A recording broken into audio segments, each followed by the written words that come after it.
പറഞ്ഞത് എന്റെ ദേഹത്തോട് ഒരു നെല്ലി ചോര പൊടിഞ്ഞതിന്റെ പേര് കേരളത്തിൽ നടത്തുന്ന ഒരു ആക്രമണം നടക്കരുത്, കേരളത്തിൽ നടത്തുന്ന നിക്ഷേപം നടക്കരുത്, കേരളത്തിലെ ജനങ്ങളെ സ്തംഭിക്കരുത് എന്നൊരു മുഖ്യമന്ത്രി പറഞ്ഞൊരു മുഖ്യമന്ത്രി ഒരു വശത്ത് നിൽക്കുമ്പോൾ കണ്ണൂരിൽ ഡിവൈഎഫ്ഐക്കാരുടെ ആക്രമണം അണിചാടിയപ്പോൾ അതിനെ മറ്റൊരു മുഖ്യമന്ത്രി വശത്ത് നിൽക്കുകയാണ്.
പ്രിയപ്പെട്ട സഹോദരി, എല്ലാവർക്കും നമസ്കാരം.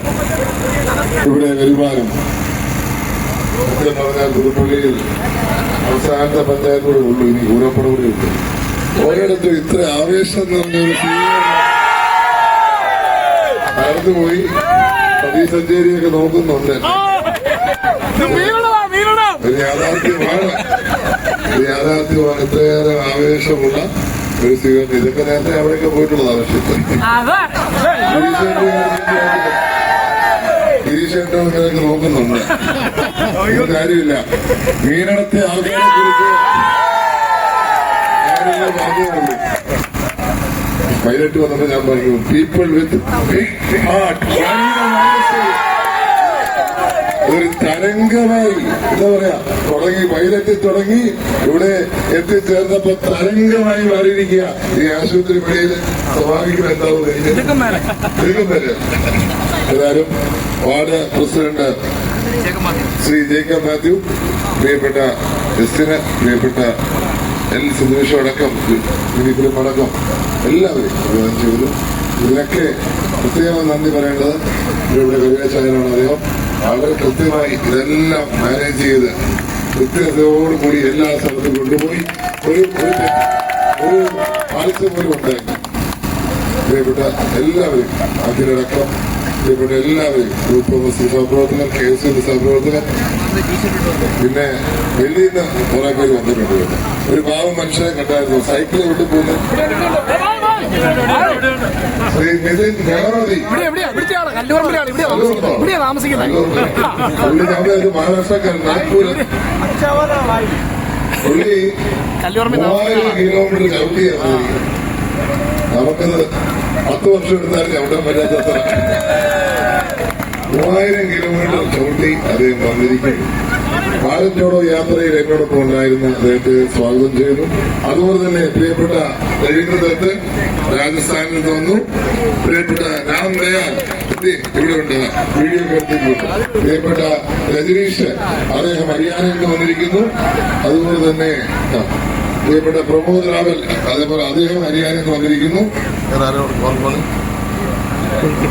പുൽക്കറ്റ് ഔട്ട്റീച്ചിൽ എന്നോടൊപ്പം ഉണ്ടായിരുന്നു. ഔട്ട്റീച്ചിൽ നാഷണൽ ചെലവ് അദ്ദേഹം നമ്മളൊപ്പം ഉണ്ട്. നമുക്കൊക്കെ ഇതൊരു നാഷണൽ തെരഞ്ഞെടുപ്പ്. സച്ചിൻ പൈലറ്റ് വന്നു, നമുക്ക് രാഹുൽ ഗാന്ധി വന്നു, ശശി തരൂർ വന്നു, KC വേണുഗോപാൽ വന്നു, രമേശ് ചെന്നിത്തല വന്നു, ഇനി VD സതീശനോട് വരാനിരിക്കുന്നു. അങ്ങനെ നമ്മുടെ കേരളത്തിലെ ജനങ്ങൾ ഏറ്റെടുത്തു. അതിലൊന്നും കൈയടിച്ചിട്ട് കാര്യമില്ല, അത് നമ്മൾ കൈയടിക്കുക. എല്ലാവരും പ്രിയപ്പെട്ട കരേശന്റെ മകനും ഫുൾ ടൈം ഉണ്ടായിരുന്നു. അദ്ദേഹവും യാത്ര ചെയ്ത് ഫുൾ ടൈം നമ്മളോടൊപ്പം ഉണ്ടായിരുന്നു. എല്ലാവരെയും വ്യക്തിപരമായി അഭിവാദ്യം ചെയ്യുന്നു. എല്ലാവർക്കും ഉള്ള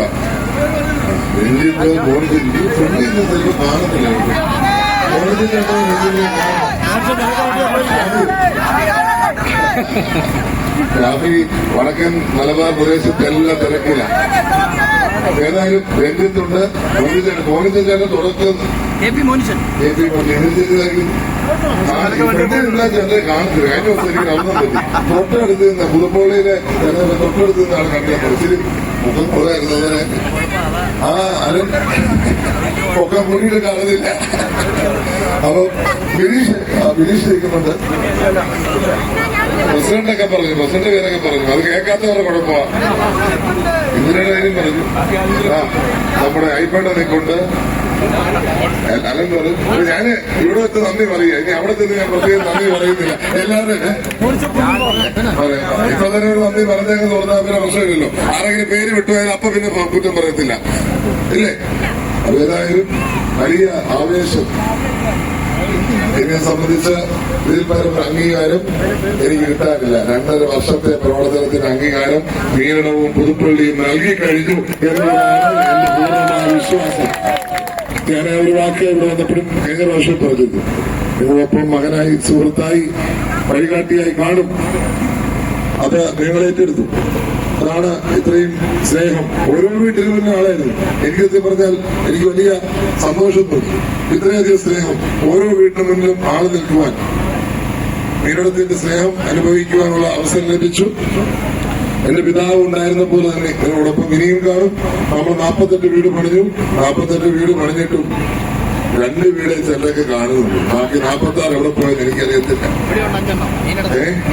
മീനടുത്ത് മാത്രം എത്ര വീടെന്നറിയാമോ? കല്ലൂർപ്പുറമ്പിലൂടെ അനുവദിക്കുന്നു. മീനടുത്ത് മാത്രം എത്ര വീട്? സൗണ്ട് ഇല്ല. 5 വീട്. എന്നിട്ടാണ് പുതുപ്പള്ളി നിയോജക മണ്ഡലത്തിൽ 2 വീടെന്ന് പറയുന്നത്. എന്തിനാ ഇങ്ങനെ കള്ളം പറയുന്നത്? നല്ലൊരു ലക്ഷണല്ലേ ഈ കള്ളമൊക്കെ പറയേണ്ടതുണ്ടോ? പണ്ടൊക്കെ കല്ലൊക്കെ അറിയുന്നത്, ഇപ്പൊ അതിനൊക്കെ മാറ്റം വരുത്തി.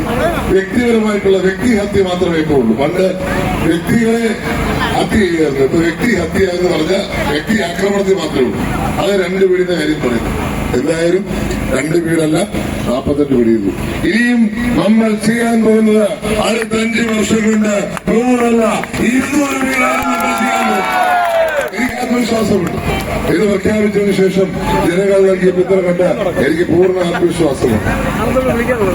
അതുകൊണ്ട് നിങ്ങളോടൊപ്പം ഞാൻ കാണും. വീടുകൾ മാത്രമല്ല, ഇവിടുത്തെ റോഡുകൾ ഒരു കാര്യം ഉറപ്പാ. May 4 UDF വിജയിക്കും. May 5 ഉമ്മൻചാണ്ടിയെ പോലെ മുഖ്യമന്ത്രി കേരളത്തിലെ UDF നൽകും.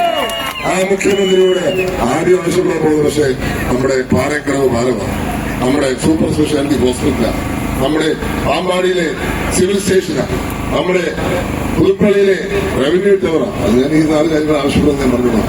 പിന്നെ ആവശ്യപ്പെടുന്ന കാര്യമാണ് നമ്മുടെ റോഡുകൾ. മീനടുത്ത് ബസ് സ്റ്റാൻഡ് ഒരു പ്രയോറിറ്റി. അങ്ങനെ ഇവിടെ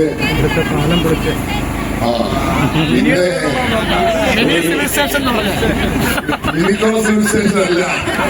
പ്രസിഡന്റ് തെറ്റിദ്ധരിച്ചിട്ട് എനിക്കൊരു സിവിൽ സ്റ്റേഷൻ കൊടുക്കുന്നത് എനിക്കല്ല കൊടുത്തത്. ഇവിടുത്തെ സിവിൽ സ്റ്റേഷൻ CPM ഇട്ട പേരാ. സോറി, അതിനുള്ള പേര് അങ്ങനെയാണ്. മിനിയുടെ സിവിൽ സ്റ്റേഷൻ അല്ല, മിനി സിവിൽ സ്റ്റേഷൻ. എന്താ ഉദ്ദേശിക്കുന്നത് എനിക്കറിയത്തില്ല. എന്തായാലും മിനി സിവിൽ സ്റ്റേഷൻ താഴ്ത്തിയിട്ട് അതും പാവം എന്റെ അപ്പന്റെ പേരാ കൊടുത്തിരിക്കുന്നത്. മിനി ചേച്ചി വിചാരിച്ച് വിളിക്കാത്തതിന്റെ പേരാണ്, അവളുടെ പേരല്ല, ഉമ്മൻചാണ്ടിയുടെ പേരാ കൊടുത്തിരിക്കുന്നത്. അതും പണി തീർന്നിട്ടില്ല, പണി തുടങ്ങിയിട്ടേ ഉള്ളൂ. അദ്ദേഹത്തെ അവമാനിക്കാൻ എന്തൊക്കെ ചെയ്യാവോ? കള്ള കേസെടുത്തില്ലേ? നമുക്ക് മറക്കാൻ സാധിക്കുമോ? ഉമ്മൻചാണ്ടിക്കെതിരെ റേപ്പ് കേസെടുത്ത സർക്കാരിന്റെ പേരില്ല, പിണറായി സർക്കാർ. ഉമ്മൻചാണ്ടിയുടെ സ്ക്വയർ അങ്ങനെ പുതുപ്പള്ളിയിൽ അനുവദിക്കാത്ത സർക്കാരിന്റെ പേരെന്താ? ആ സർക്കാരിന്റെ പേര് പിണറായി സർക്കാർ. ഇന്ത്യയുടെ വൈസ് പ്രസിഡന്റ് അദ്ദേഹം പണ്ട് BJP-കാരനായിരുന്നു കാണാം. പക്ഷെ അദ്ദേഹം BJP-കാരനാണെങ്കിൽ ഇന്ന് ഇന്ത്യയുടെ വൈസ് പ്രസിഡന്റാ. മഹാരാഷ്ട്രയുടെ ഗവർണറായിരുന്നപ്പോൾ എന്റെ പിതാവിന്റെ കല്ലറയിലേക്ക് ഇങ്ങോട്ട് വരണമെന്ന് പറഞ്ഞ നേതാവാ. അദ്ദേഹത്തെ ഞാൻ 2 കൈ നീട്ടി സ്വീകരിച്ചു. അദ്ദേഹം ഏത് പാർട്ടിയാണെങ്കിലും മനുഷ്യനാണല്ലോ. CPM-കാർക്ക് മനുഷ്യനെ കണ്ടാൽ അറിയത്തില്ല, പാർട്ടിക്കാരെ കണ്ടാലേ അറിയത്തുള്ളൂ. CP രാധാകൃഷ്ണൻ എന്ന് പറഞ്ഞാൽ ഒരു മനുഷ്യനാണ്, ഒരു ഭാരതീയനാണ്. അതിനുശേഷം മഹാരാഷ്ട്രയുടെ ഗവർണറാണ്, ഇന്ന് ഇന്ത്യയുടെ വൈസ് പ്രസിഡന്റാണ്. അദ്ദേഹം മര്യാദയുള്ള നല്ല മനുഷ്യനാണ്. അദ്ദേഹം പറഞ്ഞു ഉമ്മൻചാണ്ടിയുടെ കലവറിലോട്ട് എനിക്ക് വരണം. ഞാൻ പറഞ്ഞു 2 കൈ നീട്ടി സ്വീകരിച്ചു. എന്റെ പരിപാടി ഉദ്ഘാടനം ഡ്രഗ്സിനെതിരെയുള്ള ഡോൺ ബോസ്കോ സ്കൂൾസിന്റെ ഉമ്മൻചാണ്ടി ഫൗണ്ടേഷനും ഡോൺ ബോസ്കോയെ ചേർന്ന് നടത്തുന്ന ഡ്രഗ്സിനെതിരെയുള്ള പോരാട്ടം അത് ഫുട്ബോൾ ടർഫ് ഉൾപ്പെടെ നമ്മൾ ചെയ്തു. 5 പഞ്ചായത്തിൽ നമ്മൾ ഫുട്ബോൾ ട്രെയിനിങ് കുട്ടികൾക്ക് ഫ്രീ ആയിട്ട് കൊടുക്കുന്നു. അങ്ങനെയുള്ള സാഹചര്യത്തിൽ ഞാൻ 2 കൈ നീട്ടി സ്വീകരിച്ചു. ഇന്ന് ഇന്ത്യയുടെ വൈസ് പ്രസിഡന്റ് ആയിരിക്കുമ്പോൾ പുതുപ്പള്ളി പഞ്ചായത്തിൽ ഉമ്മൻചാണ്ടി സ്ക്വയർ എന്ന പേരിടുവാൻ പ്രിയപ്പെട്ട സാബു പുതുപ്പറമ്പൻ തീരുമാനിച്ചപ്പോ അതിനെ എതിർത്ത സർക്കാരിന്റെ പേരാണ്. നിങ്ങൾ പോളിംഗ് ബൂത്തിൽ മറക്കരുത്. ഉമ്മൻചാണ്ടി ജീവിച്ചിരുന്നപ്പോൾ അദ്ദേഹത്തെ കുറിച്ചു, മരിച്ചതിന് ശേഷം ഒരു സ്ക്വയറിന്റെ പേരിടുവാൻ സമ്മതിക്കാതെ അദ്ദേഹത്തെ അവമാനിച്ചു. എങ്ങനെ അവമാനിക്കാതിരിക്കാൻ പറ്റുക? നരകത്തിൽ പോലും വിശുദ്ധനാകത്തില്ല എന്ന് പറഞ്ഞ ഇടതുപക്ഷ ഗവൺമെന്റ് അല്ലേ? ആ ഗവൺമെന്റ് പറയുകയാണ് ഉമ്മൻചാണ്ടി സ്ക്വയർ വേണ്ട, നിങ്ങൾ മറക്കരുത്. അങ്ങനെ ഉമ്മൻചാണ്ടി അവമാനിച്ച ഈ ഇടതുപക്ഷ സർക്കാരിന് നിങ്ങൾ മറുപടി കൊടുക്കണം. ഈ നാടിനെ നെഞ്ചോട് ചേർത്തിട്ടും അതേപോലെ കല്ലെറിഞ്ഞപ്പോഴും നമ്മൾ ശ്രമിച്ചു. പിന്നെ കള്ളക്കഥകൾ പറഞ്ഞു സോളാറിൽ പറഞ്ഞ കഥകൾ നമ്മളാരും മറന്നിട്ടില്ല. ഞങ്ങൾക്ക് ആരോടും വൈരാഗ്യമില്ല. പക്ഷെ കഥകൾ മറക്കാൻ പറ്റത്തില്ല. ഞങ്ങളുടെയൊക്കെ ജീവിതം വെച്ച് കളിച്ച കളികളാണ്, ഞങ്ങളുടെയൊക്കെ ജീവൻ തകർത്ത കളികളാണ്. അത് ഞങ്ങൾ മറന്നിട്ടില്ല. എപ്പോൾ വേണമെങ്കിലും അടുത്തൊരു സർക്കാർ വരുമ്പോഴും ഇതേപോലെ കഥകളുമായി വരും. നിങ്ങൾ വിശ്വസിക്കരുത്. സത്യം വിട്ട് നീതി വിട്ട് ഇതുവരെ ജീവിതത്തിൽ ഒന്നും ചെയ്യേണ്ടി വന്നിട്ടില്ല എന്ന് തികഞ്ഞ അഭിമാനത്തോടെ എനിക്ക് പറയാൻ സാധിക്കും. എന്റെ പിതാവിനും എനിക്ക് അദ്ദേഹത്തിനും വേണ്ടി വോട്ട് ചെയ്യാൻ സാധിക്കും. അതുകൊണ്ട് നിങ്ങളുടെ വിലയേറിയ വോട്ടുകൾ കൈപ്പത്തിച്ച് നൽകി വിജയിപ്പിച്ചാൽ ആ വിജയം ഈ നാടിന്റെ വിജയമാക്കി മാറ്റുവാൻ ഞാൻ ശ്രമിക്കും. 200 വീടുകൾ ഈ നാടിന് വേണ്ടി പണിയാൻ വേണ്ടിയാണ്. ഫ്ലെക്സ് വേണ്ട, ബാനർ വേണ്ട, ബോർഡ് വേണ്ട എന്ന് നമ്മൾ തീരുമാനിച്ചത്. ഇവിടെ മാത്രം പക്ഷേ ഒരു ബോർഡ് ഇരിപ്പുണ്ട്. അത് ഞാൻ പ്രഖ്യാപിക്കുന്നതിന് മുമ്പ് ചെയ്തായതുകൊണ്ട് നിങ്ങൾ വെച്ചിരിക്കുന്ന നേരത്തെ ഞാൻ ഈ തീരുമാനം എടുക്കുന്നതിന് മുമ്പാണ് വെച്ചത്. അതുകൊണ്ട് അത് കുഴപ്പമില്ല, അതവിടെ ഇരിക്കട്ടെ. പക്ഷേ അതിനുശേഷം വെക്കുന്നതെല്ലാം അതെല്ലാം നീക്കം ചെയ്യേണ്ടി വരും. ഞാൻ തന്നെ വ്യക്തിപരമായി നീക്കം ചെയ്തുകൊണ്ടിരിക്കുക. ചിലരൊക്കെ ആവേശത്തിൽ സ്നേഹത്തിൽ ഞാൻ പ്രഖ്യാപിച്ചതിന് ശേഷം വെച്ചത് ഞാനത് നീക്കിയിട്ടുണ്ട്. ആരും വ്യക്തിപരമായി എടുക്കരുത്. വ്യക്തിപരമായി എടുക്കുന്നത് നമ്മുടെ പാർട്ടിക്ക് ഗുണം ചെയ്യല, നമ്മുടെ പാർട്ടിയുടെ വിജയം. ഇതൊരു തരംഗമായി ഉമ്മൻചാണ്ടി ഓർമ്മ നിൽക്കുന്നത് കേരളം മൊത്തം ഉമ്മൻചാണ്ടി എന്നത് വലിയൊരു കൊടുങ്കാറ്റായി ആഞ്ഞടിച്ചുകൊണ്ടിരിക്കുക. ജീവിച്ചിരുന്ന ഉമ്മൻചാണ്ടിയെ കാട്ടി ശക്തരായി ഇന്ന് മരിച്ച ഉമ്മൻചാണ്ടി ഇടതുപക്ഷത്തെ ഓർമ്മിക്കുന്നുണ്ടെങ്കിൽ ആ ഉമ്മൻചാണ്ടിയെ സാക്ഷി നിർത്തി, ഈ ആകാശവും ഭൂമിയും സാക്ഷി നിർത്തി ഈ സർക്കാരിനെ മെയ് 4-ന് അറബിക്കടലിൽ നമ്മൾ തരും എന്നുള്ള കാര്യത്തിൽ യാതൊരു സംശയമില്ല. മെയ് 5-ന് കേരളത്തിന് സുദിനമാണ്. ഉമ്മൻചാണ്ടിയെ പോലെ UDFിന്റെ മുഖ്യമന്ത്രി നമ്മുടെ നാട്ടിലുണ്ടാവും. നമുക്കതിനായി ഒത്തൊരുമിച്ച് പ്രവർത്തിക്കാൻ പറഞ്ഞുകൊണ്ട് ഇവിടെ കേരളത്തിലെ സ്നേഹത്തിന് 1000 നന്ദി രേഖപ്പെടുത്തിക്കൊണ്ട് ഞാൻ ആഘോഷിക്കുന്നു. നന്ദി, നമസ്കാരം. നൽകിയ സ്വീകരണങ്ങൾക്ക് ഹൃദയത്തിന്റെ ഭാഷയിൽ